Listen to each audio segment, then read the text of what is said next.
Alhamdulillahi Rabbil Alamin wa sallallahu alayhi wa sallam. Baada, tunamshukuru Mwenyezi Mungu Subhanahu wa Ta'ala alitujalia jioni hii ya leo katika masiku matukufu kujumuika sote hapa. Mheshimiwa Kadhi wa Mkoa Sheikh Hassan Barazi, Sheikh Lukman, mzee wetu mzee Hussein Khalifa, kadhalika mzee wetu mzee Saif. Nachukua fursa hii kukaribisheni katika msikiti wetu huu na katika ofisi yetu ya Munadhama Adatul Islamia kwa dhumuni la kupata futari ya pamoja. Na futari hii ndugu zanguni imeandaliwa na yule aliyetuandalia makazi hapa. Ametuandalia msikiti tunaoswali hapa, kadhalika madrasa na nyumba ya imam. Anaitwa Sheikh Khalaf Thubaiti حفظه الله تعالى، هو الذي تبرع هذه الافطار في كل سنه، وجزاه الله خيرا جزاء. اللهم امين. Kwa karibuni sana msikitini kwetu hapa, tuwe pamoja mpaka muda wa futari, tupate futari kwa pamoja, kisha insha Allah taala tutakuja majumbani kwetu. Assalamu alaykum wa rahmatullahi wa barakatuh. Makaribisho hayo mafupi na utambulisho wa watu ambao tuliokuwa nao katika hadhira hii. Tufahamu ya kwamba tunaye mtu mkubwa kabisa katika mkoa wetu wa Mbeya, naye si mwingine Alhaji Dr. Hassan Daudi mwana wa Mbalazi, qadhi muhafadhatuna. Hadha ni qadhi wetu wa mkoa, tuko naye kwa hadhira yetu iko katika mikono salama mpaka hivi sasa inshallah. Hivi sasa tupate dua ya ufunguzi kutoka kwa Imam wa Wadha Ghanim Al-Mazmi, msikiti jirani uliokuwepo hapa maeneo ya Rumbila, naye si wengine ni Ustadh Lukman Khalfan Mwijage Al-Marwiyu, ndio waweze kutolea fataha hiyo, na baada ya fataha dua fupi ataitoa. Baada ya hapo tutasikiliza Qur'ani tukufu kutoka kwa Fannan Abu Talib Said mwana wa Kingalu. Sheikh Lukman فليتفضل مشكور. إنك أنت السميع العليم وتب علينا يا مولانا إنك أنت التواب الرحيم. ربنا آتنا في الدنيا حسنة وفي الآخرة حسنة وقنا عذاب النار وعذاب الدين وعذاب القبر وعذاب الفقر وعذاب المرض وعذاب يوم القيامة. ربنا لا تزغ قلوبنا بعد إذ هديتنا وهب لنا من لدنك رحمة إنك أنت الوهاب. ربنا لا تؤاخذنا إن نسينا أو أخطأنا. ربنا ولا تحمل علينا إصرا كما حملته على الذين من قبلنا. ربنا ولا تحملنا ما لا طاقة لنا به واعف عنا واغفر لنا وارحمنا أنت مولانا فانصرنا على القوم الكافرين برحمتك يا أرحم الراحمين. وصلى الله على سيدنا محمد وعلى آله وصحبه وسلم والحمد لله.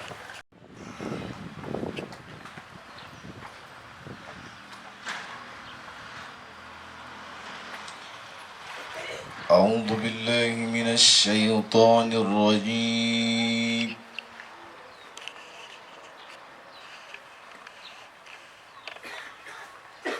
بسم الله الرحمن الرحيم.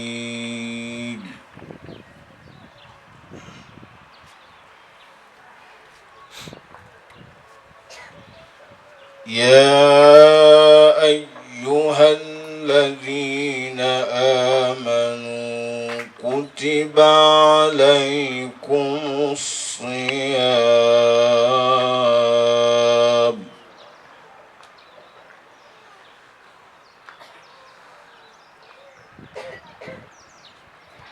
كما كتب على الذين من قبلكم لعلكم تتقون.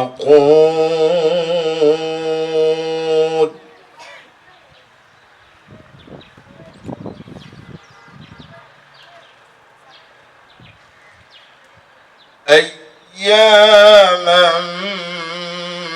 معدودات. السادات.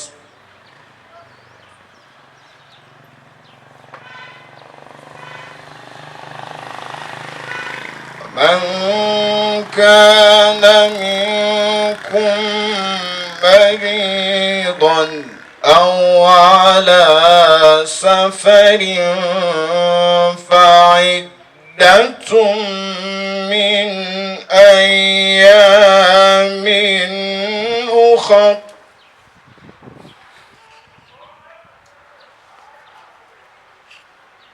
وعلى الذين يطيقونه فدية طعام مسكين.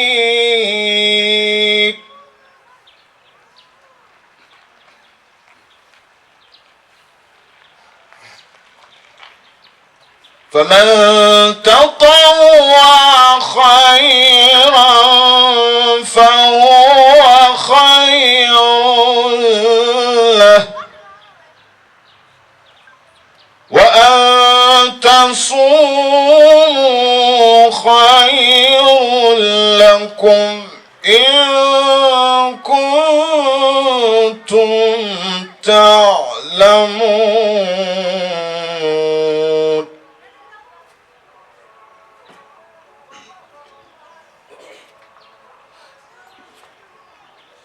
شهر رمضان الذي أنزل فيه القرآن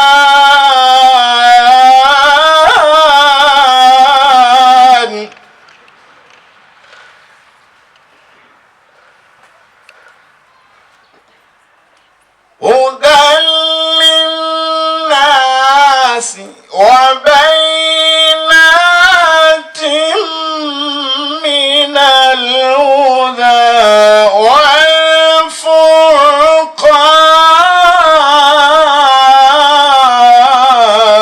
والفرقان.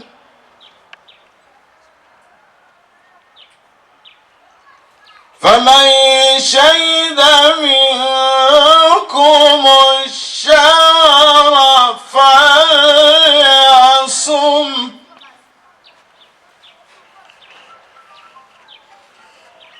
ومن كان منكم مريضا أو على سفر فعدة من أيام أخر.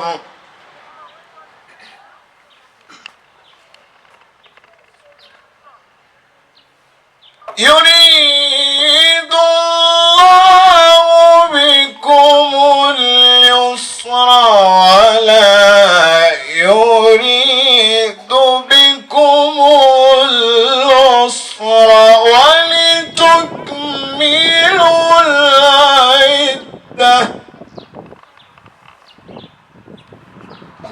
ولتكبروا الله على ما هداكم ولعلكم تشكرون. صدق الله العظيم. Ana nasaha zake na ana nafasi yake. Msaidizi wa imamu. Naam, cheo chake chingine ni msaidizi wa imamu. Mashaallah. Hivi ndio inavyohitajika. Muda mwingine yuko kule anaturekebishia njia yetu, na muda wa swala yuko hapa anawaswalisha waumini. Sheikh Ismail, faliyatafadhal mashkura almaajura kwa nasaha zako, tuko tayari kutusikiliza. Karibu mwalimu wangu.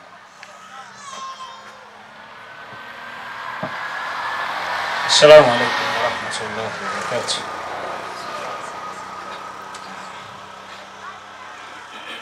Ameniambia nisimame ila nilipenda nikae. Afwan. Kwa ajili ya utulivu zaidi. Naam. Sawa. Naam, bismillahir rahmanir rahim. Alhamdulillahi rabbil alamin. Hamdan kathiran tayyiban mubarakan fihi. ملء السماوات وملء الأرض وملء ما بينهما وملء ما شئت من شيء بعد.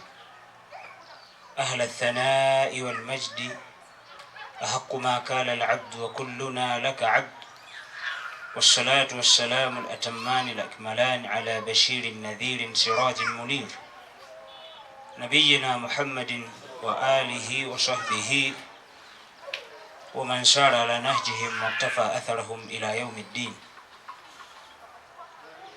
أوصيكم بتقوى الله عز وجل، فإن الله سبحانه وتعالى أوصى بهذه الوصية للأولين والآخرين. يقول المولى جل في علا: ولقد وصينا الذين أوتوا الكتاب من قبلكم وإياكم أن اتقوا الله.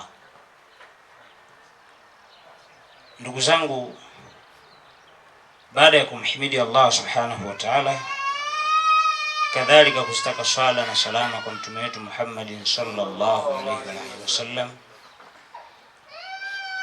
alhasil mimi nitapumzika kulitaja jambo ambalo Allah tabaraka wa taala baada an dhakara adadan min al-ayat fi al-Qur'an al-azim التي تتعلق بأحكام الصيام، فختمها سبحانه وتعالى بقوله: وإذا سألك عبادي عني فإني قريب أجيب دعوة الداعي إذا دعان. الآية. Mimi nitafupizika kwa kutolea maelezo machache sana kuhusiana na aya hii ambayo nimeisoma. Allah tabaraka wa taala baada ya kuzitaja ayati nyingi zinazohusiana na asaum, mwishoni, yani from nowhere tu, alafu wa idha sa'alaka ibadi anni fa inni qaribun ujibu da'wata ad-da'i idha da'an. Allah tabaraka wa taala akatoa tangazo, akamwambia Rasul alayhi salatu wassalam atangaze wazi, abainishe kwa umma wake kwamba wa idha sa'alaka ibadi anni, pale ambapo waja wangu watakavyokuuliza kuhusiana na mimi, fa inni qaribun ujibu da'wata ad-da'i idha da'ani, basi watangazie, basi wabainishie, basi wawekee wazi, kwa hakika mimi nipo karibu mno pale ambapo waja wananyanyua mikono yao kuniomba mimi. Masharti ni mawili tu: faliyastajibu waliyu'minu bi waliyastajibu li la'allahum yarshudun. La mwanzo, kwanza waniamini mimi.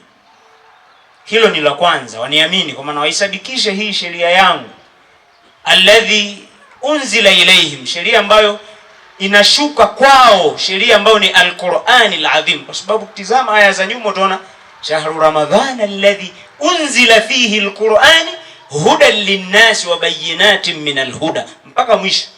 Sasa miongoni mwa mambo ambayo yatasababisha wao waitikie dua, wao waniamini mimi, kadhalika waniitikie pale ambapo kwamba mimi nawaamrisha kutokamana na faradhi mbalimbali. Aya hii ukitizama kwa ujumla wake, yani min haythul umum, kwa ujumla tu utaona kwamba kuna mauidha makubwa sisi tunapewa na Allah tabaraka wa taala juu ya suala la sisi kumuomba Allah tabaraka wa taala tukiwa na shida mbalimbali, hasa katika huu mwezi wa Ramadhani. Na la shaka sisi tuna mahitaji ya msingi, tuna shida zetu, tuna mambo sisi yanatusibu. Huu ndio mwezi wa kuongea na Allah tabaraka wa taala, na biidhnillah tabaraka wa taala atatuwepesishia sisi. Na nihitimishe kwa sababu alhasil katika suala hili la ad-dua ni kubwa, ila miongoni mwa sababu ambazo wanazitaja ahlul ilmi kwamba sababu za kuitikiwa dua utaona wanalitaja jambo ambalo nitalihitamishia kwalo. Wanasema halal ilmi, sababu za kuitikiwa dua ni itabatul mat'ami wal malbas, ni kukifanya vizuri chakula, kadhalika wal malbas, na mavazi. Wadhalika la yakun illa bikasbil halali, na hilo haliwi isipokuwa kwa watu kuchuma chakula cha halali, ikawa wao wakila wanakula chakula cha halali, kadhalika wakivaa wanavaa mavazi ya halali. Wadhalika jaa fi alhadith Abi Hurairah radhiyallahu ta'ala anhu, na kwa sababu hiyo imekuja katika hadithi ya Abi Hurairah ambayo Mtume sallallahu alayhi wasallam anaweka wazi kabisa akisema, inna Allaha tayyibun la yakbalu illa tayyiba, hakika Allah tabaraka wa taala ni mzuri na hakubali isipokuwa matendo mazuri. Alafu thumma dhakala rajul, kisha akamtaja mtu. Mtume sallallahu alayhi wasallam baada ya kutaja msingi wa yale ambayo Allah tabaraka wa taala anayakubali, kisha akamtaja mtu yutilu safar. Kwanza ashhasa akhbara yutilu safar, alafu wa mat'amuhu haramun wa malbasuhu haramun wa ghudhiya bil haramin. Alafu Mtume sallallahu alayhi wasallam mwishoni akasema fa anna yustajabu lahu, na katika riwaya fa anna yustajabu min dhalika, au kama qala sallallahu alayhi wasallam. Mtume sallama baada ya kutaja msingi wa Allah tabaraka wa taala kuyakubali matendo ya waja, akautaja msingi wa mtu ambaye ukitizama kwanza na sababu za kujibiwa, kwa sababu ni msafiri, na mtu akiwa katika safari ni katika watu ambao la turaddu da'watahum, hazirejeshi dua zao, Allah tabaraka wa taala anazikubali moja kwa moja. Lakini ajabu ya huyu mtu, Mtume sallallahu alayhi wasallam akataja kwamba ash'asa akhbara, ana nywele timtim, yutilu safari, na yupo katika safari. Lakini ajabu ya huyu mtu, wa mat'amuhu haramun, kile chakula chake kile ni cha haramu. Kwanza yamuddu yadaihi, katika sababu za kuitikiwa dua ni kunyanyua mikono, kwa maana amekusanya vitu viwili. Kwanza amenyanyua mikono, kadhalika yupo katika safari.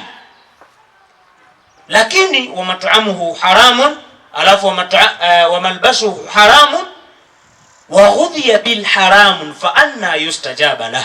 Lakini ajabu ya huyu mtu, chakula chake ni chakula cha haramu, kwa maana hajaweka chumo zuri, yani annahu yaksib min alharam, yeye akichuma anachuma katika chumo la haramu.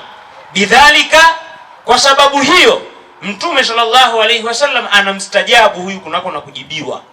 Kadhalika akasema wa malbasuhu haram, na mavazi yake yale ni mavazi ya haramu. Kadhalika wa ghudhiya bil haramin, kadhalika amelelewa yeye katika haramu. Kwa maana ukitizama huyu miamala yake ni miamala ya haramu. Sasa amekusanya mazuri, yupo katika safari, ananyanyua mikono ili Allah tabaraka wa taala aweze kumuitikia, lakini kuna mabalaa makubwa ambayo yanamzonga yeye. Kwa sababu hiyo Mtume sallallahu alaihi wasallam mwishoni tunaona fa anna yustajabu min dhalika. Basi kwa namna gani huyu mtu atajibiwa? Nikomeka kwa kusema, ndugu zangu katika imani, kwa sababu tupo katika mwezi wa Ramadhani, mwezi ambao Allah tabaraka wa taala anawajibu waja wake. Tujitahidi sana ibaatul mat'am wal malbas, kuvitengeneza vizuri vyakula vyetu. Tukivaa basi tuvae vile ambavyo vinatokana na chumo la halali. Na baada ya kusema haya, namuomba Allah tabaraka wa taala ayubarik fina wa ayajalana min alladhina yastami'una alqawla fayattabi'una ahsana. Subhanak Allahumma bihamdik, ashhadu an la ilaha illa ant, wa nastaghfiruka wa natubu ilayk. Jazakumullahu khair. Assalamu alaykum wa rahmatullahi wa barakatuh. Inna alhamdulillah nahmaduhu wa nasta'inu wa na'udhu billahi min shururi anfusina wa min sayyiati a'malina. Man yahdihillahu fala mudilla wa man yudlil fala hadiya lahu. Ashhadu an la ilaha illallah wahdahu la sharika lahu wa ashhadu anna Muhammadan abduhu wa rasuluhu. Amma ba'd. Nasaha zangu nilikuwa nataka kuzitoa kuhusu mfumo wa elimu, kwamba elimu elimu yote inayopatikana katika ardhi hii inatokana na Mwenyezi Mungu. Hakuna aliyegundua hii elimu mpaka Mwenyezi Mungu amuongoze.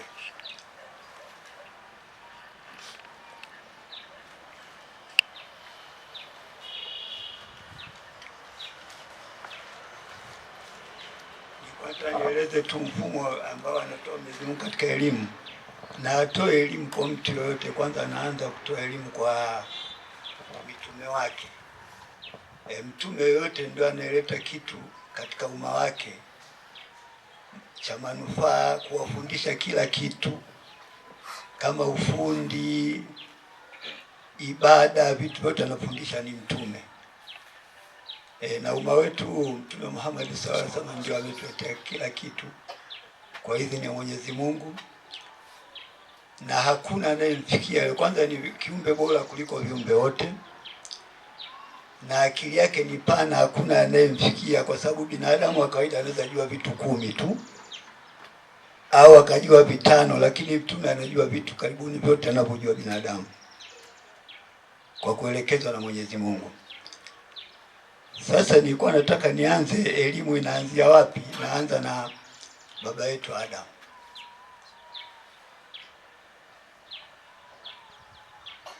Na hapa imeanza pale alipoumbwa tu. Pindi alipomuumba baba yetu Adam, Mwenyezi Mungu alipomuumba baba yetu Adam na mama yetu Hawa, kwanza aliwaandalia mazingira ya kuishi hapa duniani na akawapa elimu yao ili wajue namna ya kuishi pale aliposema Mwenyezi Mungu, wa idha qala almalaikati inni jailu fil ardi khalifa.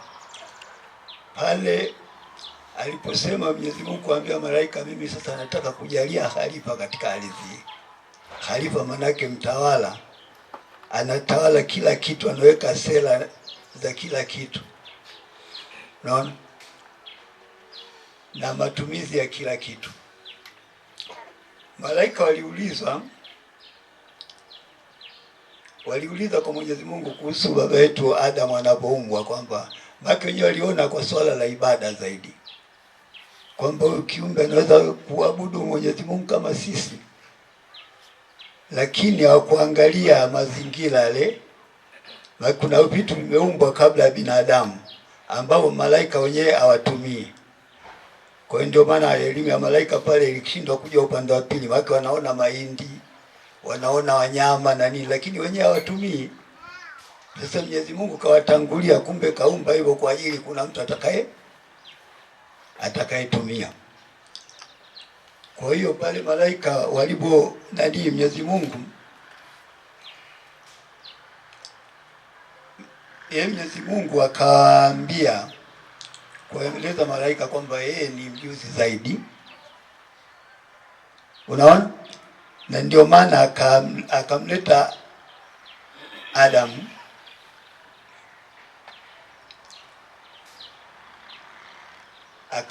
akamwelekeza majina ya vitu alivyoviumba vile, unaona. Kwa sababu kwa nini anamwelekeza vile vitu? Kwa sababu yeye ndio mtumiaji. Sasa naelekezwa vile vitu na naelekezwa namna ya atakapovitumia vile vitu. Nyama atachoma, atakula, hii mahindi atapanda, ataendelea kulima. Sasa hiyo ni elimu ambayo inatoka kwa Mwenyezi Mungu, kwa sababu nani, Adam yeye alianza na vitu, kwa kumbukumbu zangu vitu viwili, na aligawa katika maana alikuwa na familia yake, aligawa kwa watu wawili, kwa watoto wake siwezi kukumbuka. Naona mkitaka elimu pana sana kama kukapa watoto wake wale majina, naye mwalimu wangu hapa yuko karibu yangu hapa, mnaweza kumuuliza hata ghafla ataweza kueleza. Wale watoto walikuwa kawapa kazi. Mmoja alikuwa na mambo ya kilimo ambayo mnasema agriculture, si ndio? Alafu na mmoja akawa na mambo ya livestock ya ufugaji. Kwa hiyo akawa amekushagawa wizara zile kutokana na kufundishwa na nani, na Mwenyezi Mungu. Baada ya kutaja vile vitu, ikawa malaika pale wakarudisha elimu kwa Mwenyezi Mungu, kwamba Mwenyezi Mungu ndiye anayetoa, anayejua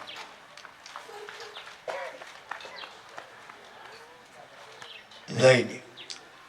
Na kwenda haraka kidogo, na kuja upande wa Nuhu kule, tumeshaona kwamba alifundishwa kilimo alifundishwa elimu na Mwenyezi Mungu, akaweza kuitekeleza, akagawa wizara kwa watoto wake, ikawa maendeleo ya maisha na kwenda. Sasa hizo ni zama za Adamu. Sasa zinakuja tena zama zingine, anakuja Nabii Nuhu. Yeye ndio nabii na ni mtume na ndio wa kwanza kugundua mambo ya meli haya. Katengeneza meli mpaka inakwenda, hamna mtu mwingine aliyevumbua meli ila ni yeye, naye anaitengeneza kutokana na kuelekezwa na Mwenyezi Mungu.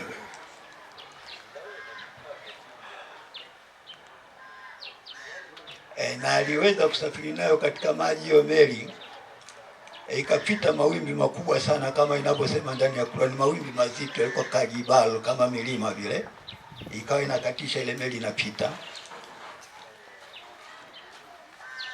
Kutokana na ufundi alivyotengeneza ile meli, iliweza kupita ikafika, kwani ilikuwa na balance nzuri sana, nasema equilibrium balance, si ndio? Kwa hiyo na ile equilibrium inabidi pale katikati pawe pametulia, alafu vitu upange, na ndio maana alikuwa na vitu kama zaujeni, yani kama pea. Kwa hiyo anapanga huko, anapanga huko mpaka vinatosheka, akaondoka na ile meli mpaka alipofika. Kwa hiyo ile propaganda kusema labda Watson ndio aligundua meli ile haiendani kabisa, lakini misingi ni Nabii Nuhu kule. Utakuwa na mambo, nilikuja na mambo mengi sana, lakini nilikati hapa niache nafasi yake, muda unakimbia kidogo. Subhanaka kalamu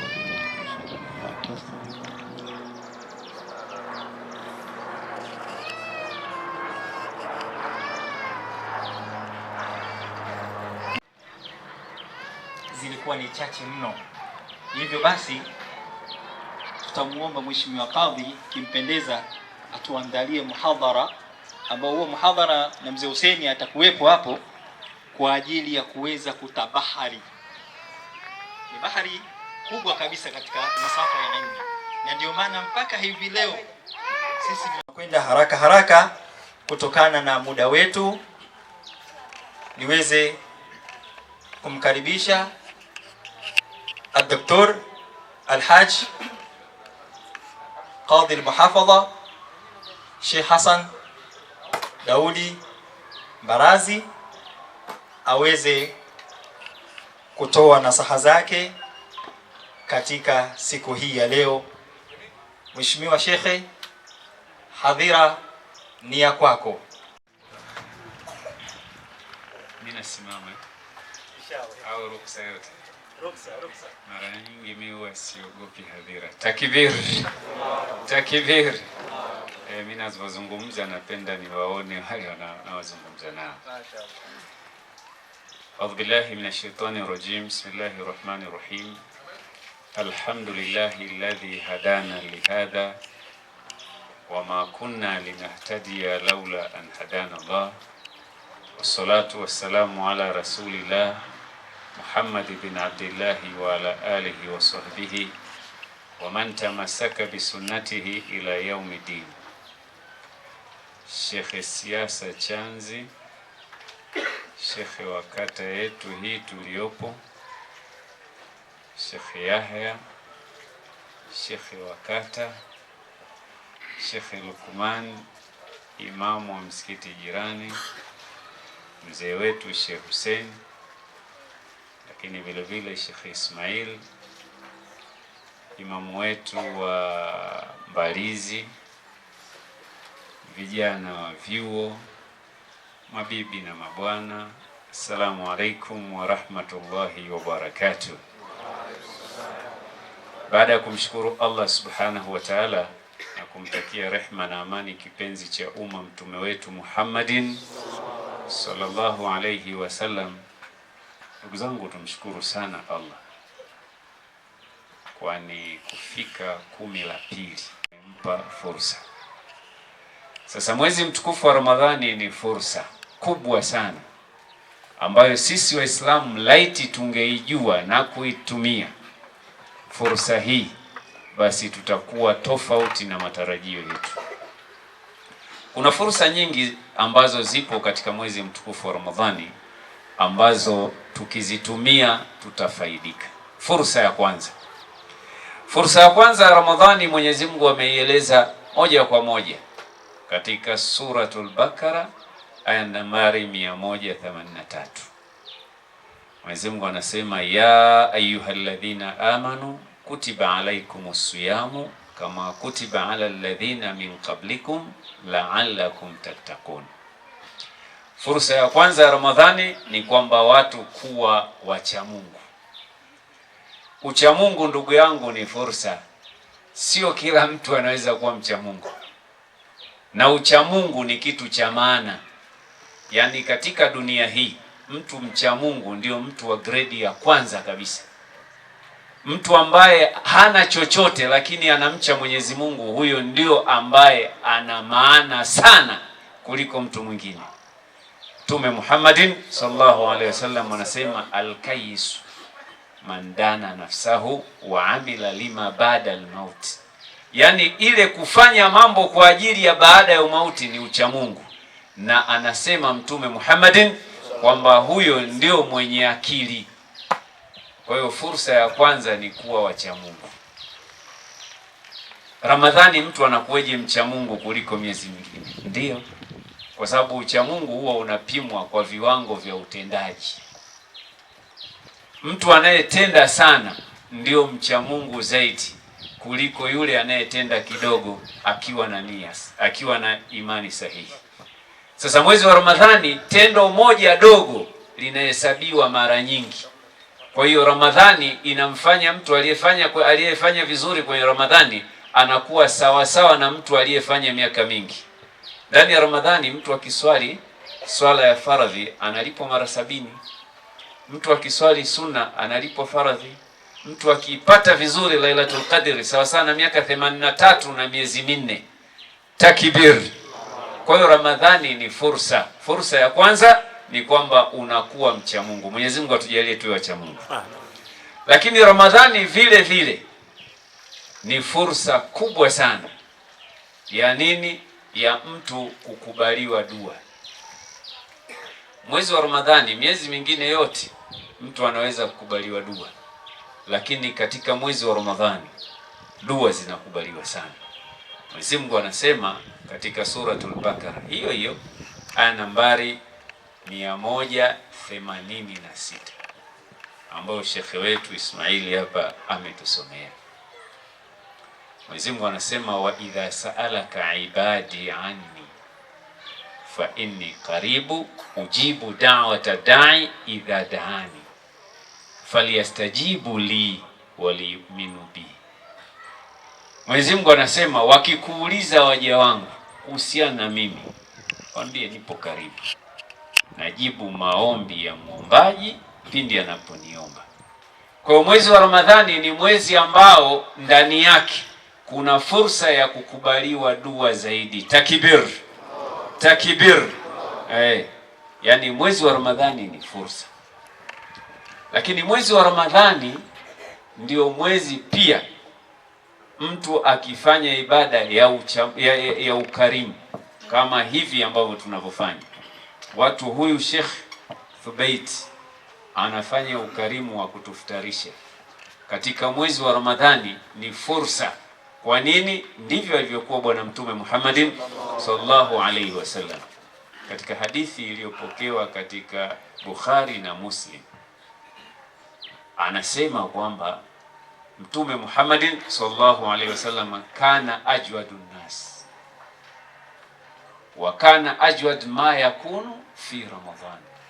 Mtume Muhammadin alikuwa mtu mkarimu sana kwa watu kuliko watu, lakini ukarimu wake hasa ulikuwa anazidi ukarimu katika mwezi wa Ramadhani.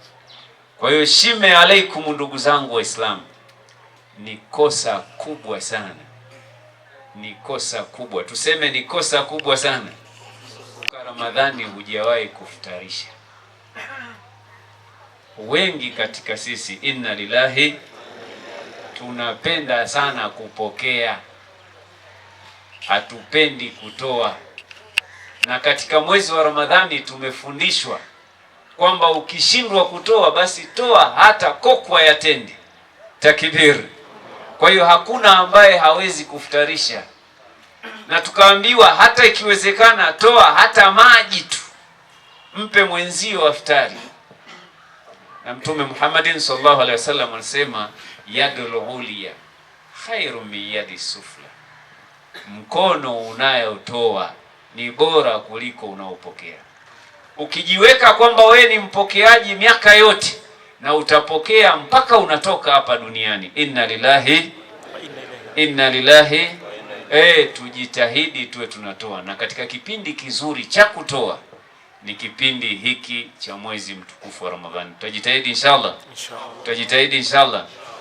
Lakini pia mwezi mtukufu wa Ramadhani ni fursa ya mtu ambaye anataka kufanikiwa katika mambo yake. Mwezi wa Ramadhani ni fursa kubwa. Ndugu zangu Waislamu, mafanikio yoyote huwa yanategemea timing. Tumsolee Mtume, tumsolee Mtume. Unapotaka kufanya jambo lako, moja ya vitu vya msingi ni timing. Na timing ambayo ipo ndani ya mwezi wa Ramadhani, 10 la mwisho. 10 la mwisho, pamoja na kuwa dua zinapokelewa wakati wote, lakini kwenye 10 la mwisho kuna nafasi kubwa zaidi.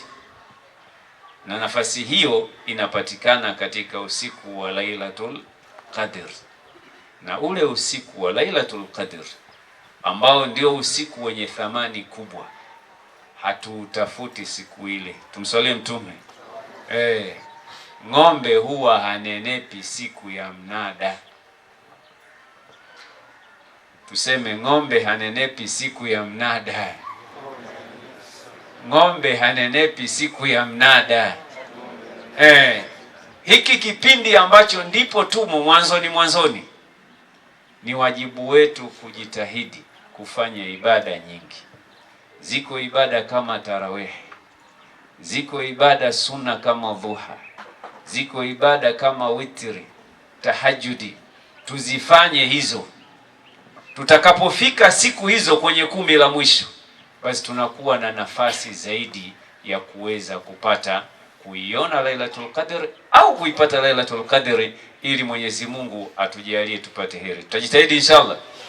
Kwa kumalizia, fursa nyingine ni fursa nzuri ya kusoma Qur'ani mwezi huu.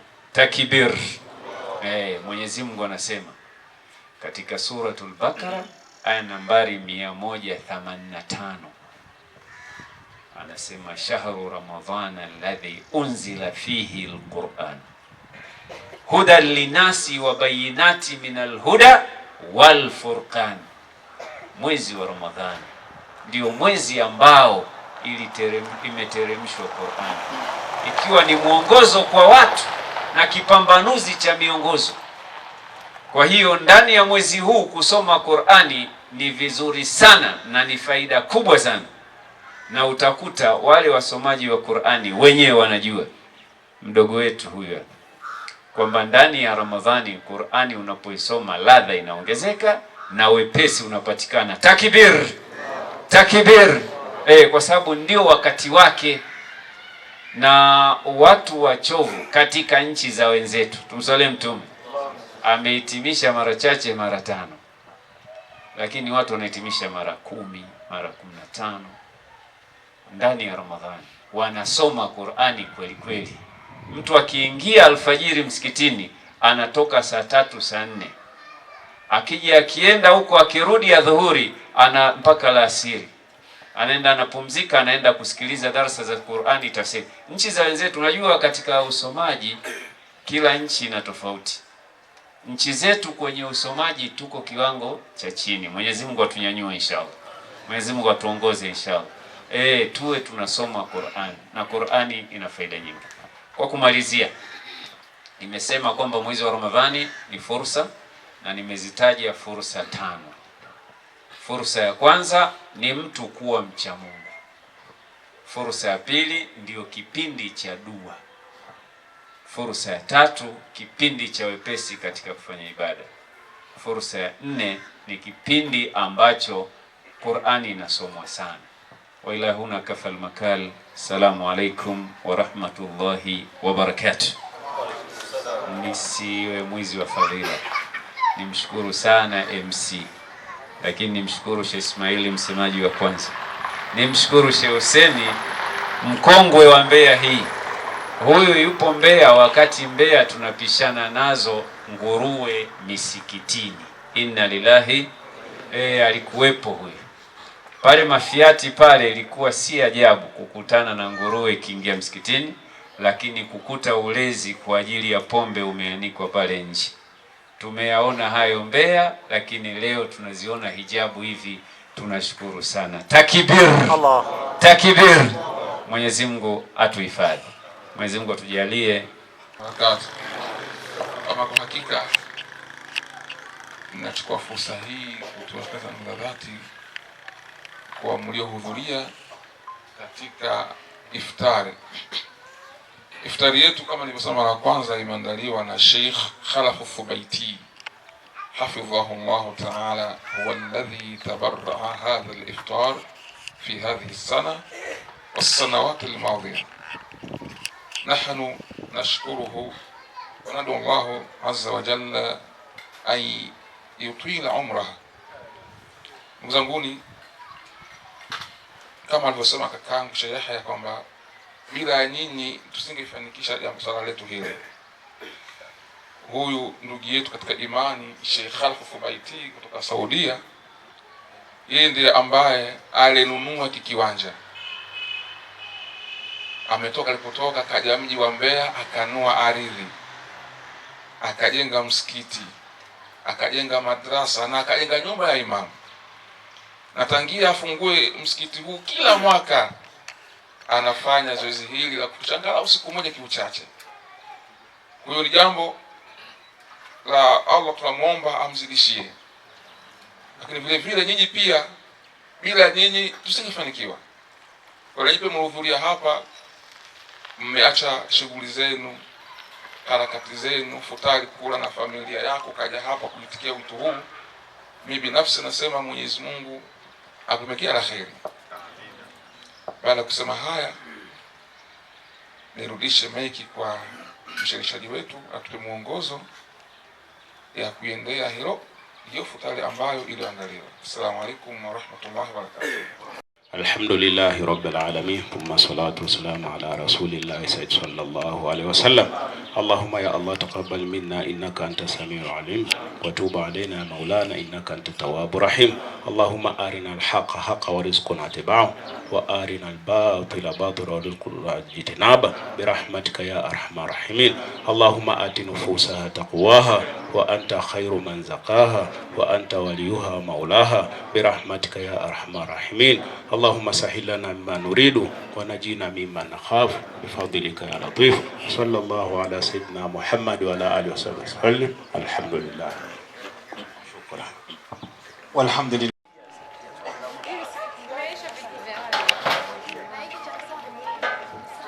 Naam. Siga kidogo mbele kidogo. Mbele kidogo. Video ndio muhimu sana kwa dunia. Kiko ya kuchukua ile.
Lift me up high, you spread my wings and fly me to the sky. I feel so alive, it's like my soul thrives in your light. But how I wish you'd be here with me all year around. Ramadan, Ramadan, Ramadan ya Habib. Ramadan, Ramadan, ليتك دوما قريب.